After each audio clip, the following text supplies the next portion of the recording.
Yap wiggled, yawning, and gave a small, excited whimper. His littermates were a jumble of warmth against him, all paws and muzzle and face, fast heartbeats clamoring over him. Squeak stuck a paw in his eye. Yap shook his head and rolled over, making hair fall off. The mother dog stood over them, nuzzling the pups into order and licking their faces clean, treating her ritual circle before curling around them, ready for sleep. Wake up, Yap. Mom's gonna tell us a story. That's sweet. Bossy as ever. We all know. And demanding as ever. Mother dog said affectionately to her young children, "Would you like to hear about the storm of dogs?" A thrill of excitement down Yap's spine, and he whimpered eagerly, "Yes!" Again whined Squeak, but the others trembled over her, drowning her protests. "Yes, mother dog, the storm of dogs!" The mother dog settled around their small bodies, her tail thumping. Her voice grew low and solemn. This is a story of Lightning, the swiftest of the dog warriors. The sky dogs watched over him and protected him, but the earth dog was jealous of Lightning. She thought Lightning had lived too long, and that it was time for him to die, so that she could take his life force. But Lightning's speed was so great that he could outrun the earth dog's terrible growls. He could outrun death itself. "I want to be like Lightning," murmured Yowl sleepily. "I could run that fast. I bet I could." "Shush," said Squeak, squishing his nose with a golden furred paw. In spite of her protest, Yap knew that she was caught up in the story, like the rest of them. "Then came the first great battle," the mother dog went on, her voice hushed. "The terrible storm of dogs when all the dogs of the world fought to see who would rule over the territories of the world. Many stories are told of these dreadful days, and many heroes were made and lost in the battle. At last the earth dog thought Lightning's life force would be freed, and she would take his body, as was her right. But Lightning was cunning, and he was sure that with his speed he could dodge his death once more. So Earth Dog laid a trap for him. Yip's ears flattened against her head. "That's so mean." Their mother nuzzled her. "No, it isn't, Yip. And Earth Dog was right to claim Lightning. That's the way things should be. When your Sir Dog died, his body fed like to the Earth Dog too."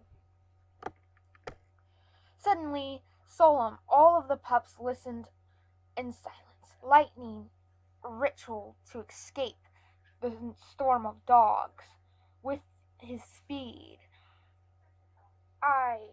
And he ran so fast between the whirring dogs that none of them could see him to tear his body apart with their teeth and claws.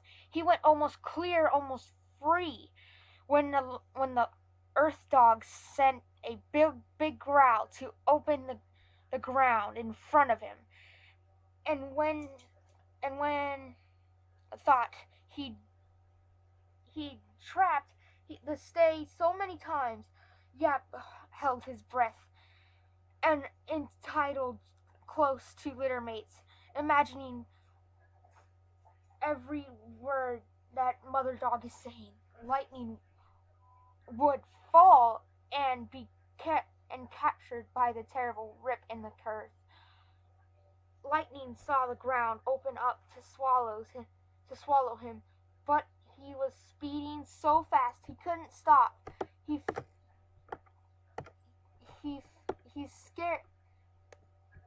He's scared that an earth dog had him at last. But the sky dogs loved Lightning, just as Lightning stared to plummet to his death.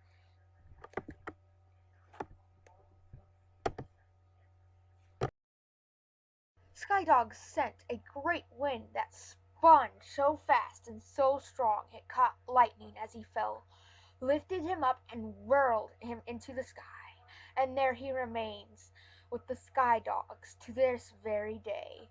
The pups snuggled more tightly against the mother's dogs side, gazing up at her.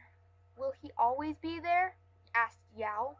"Always. When you see fire flashing in the sky and the Sky Dogs howl, that's Lightning running down to earth, teasing Earth Dog, knowing that she will never catch him." She licked Yap's sleepy face. He could barely keep his eyes open. "I've heard dogs say that one day there will be another great battle, when a dog displeases the Earth Dog. Then dogs will fight against dogs, and great heroes will rise and fall." Yowl gave a great yawn, floppy with tiredness. "But not for a long time, right?" "Ah, we don't know. It might come soon, it might not. We must always watch out for the signs. They say that when the world is turned upside down and broken down, the storm of dogs will come again, and we'll have to fight to survive once more." Yap let his eyelids droop. He loved to fall asleep to his mother's stories. This was how he would be. He knew her.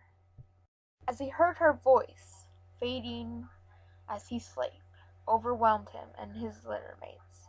The mother dog curled protectively around the end of the story. The last thing he heard, it ended the same way each time. "Watch out, little ones.